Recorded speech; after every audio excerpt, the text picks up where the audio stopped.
on the road to recovery in Castle Rock, Colorado. Live from Millville, New Jersey, I'm on the road to recovery. We're on the road to recovery in Morgantown, West Virginia at Mountaineer Field. And live in Scranton, Pennsylvania, I'm on the road to recovery. Here I am on the road to recovery from Berlin, Maryland. Hey, from Caseville, Michigan, I'm on the road to recovery. I'm on the road to recovery at Ann Arbor, University of Michigan.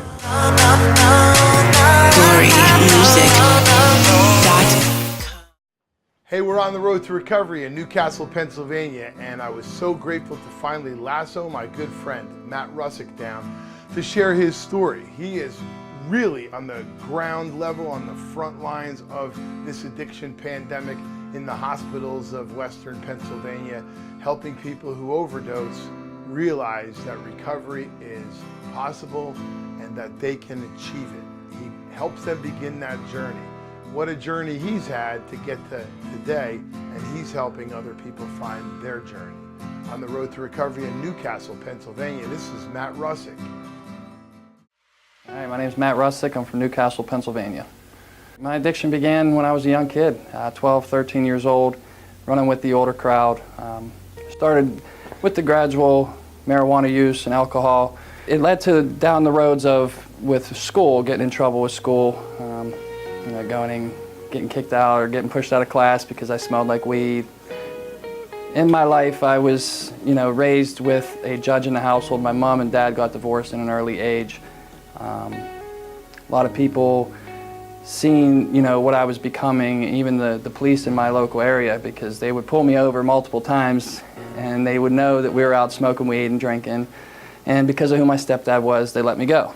So I ended up graduating high school, last in my class.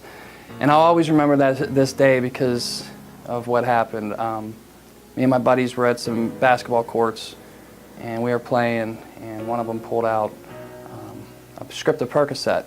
And at that time I never experienced with pain pills at all, never touched them. And that first time I did them, I smoked a joint after, and that feeling it gave me, that tingle that went over my body was the best feeling I ever thought I felt, going after that feeling that made me feel outside of myself.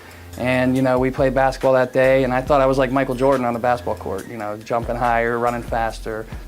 Eventually it just became, a weekend thing at that point. I'll do a couple pills, smoke some weed on the weekend, go to a party. So Friday, Saturday, Sunday, turned into Friday, Saturday, Sunday, Monday, and from that point on, I just graduated high school. I'm 17, 18 years old, full-blown drug addict at that point.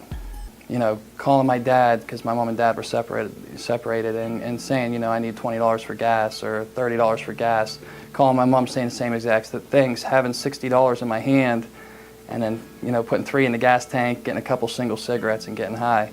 I had a little brother looked up to me, his whole life, wanted everything that I had, and I ended up robbing him. And finally got to the point where nobody wanted me around, no Christmas, no holidays, no nothing. So, I end up going to a cemetery and robbing a cemetery. That's how deep it got, I was running around a cemetery in the middle of the night taking any metal I can get, because at this time is when the scrap metal boom was on. And I remembered that copper and brass turned green in the rain, and I remembered living by that cemetery that I could get that stuff and scrap it in. And eventually one night we go out and take a bunch, and then the next morning, we're back at it again. And this time it was a snowy morning, and we left tire tracks, and we ended up getting followed by another car, and we ended up getting pulled over, or actually I ended up hitting the car. And I hurry up and run on a hit and run because we had drugs on us. I was on probation. And by the end of the day I was in jail because the cops came and got us. At that point I learned that I did have a problem. I learned that being in the county jail and sitting there counting the rivets on the wall, that what the degradation and what that despair was like, and that loneliness that I've never felt before. Not being able to see my family because they're 3.5 hours away, and knowing that, I might be here for a very long time. So I get a phone call, after nights and nights of praying to God, please give me one more chance. One more chance is all I need, and I won't let you down. And I get a call from this attorney, and he said, listen, Matt, we're going to let you out on bond, but this isn't over. We need you to go home, get your life right, come to court, you're still facing some time, but at least it won't be, in jail the whole time. And at 28 years old, I go to treatment. This is my third treatment, and at this time, I'm going to treatment with everything I own at 28 years old fitting in one garbage bag. So I get home, late February, early March, and I start attending these 12-step meetings. I start working, I start seeing an outpatient counselor. I start doing the things that are suggested to me that are supposed to be done when you want to enter recovery. And at first, the 12-step meetings and the recovery stuff in the community, it wasn't about going because I wanted to. It was more just to be around people that were doing the right thing, And, eventually it just started to rub off. So I end up going in October to court. And I get this letter from this judge, and my court day was October 1st. So I'm on my way to court, and I've never had the experience of having true friends. The only friends I had were the ones that said, what do you got, what do I got, that's the friends I had. So I end up going to court the one day, and I had my mom and my dad at my side, and I'm mentally preparing to go to prison for a long time. And I get phone calls the whole way there from people from the recovery program and from that I've met, and just in my recovery in that short 8 months that I was out. And they're saying, we're with you, we're praying for you.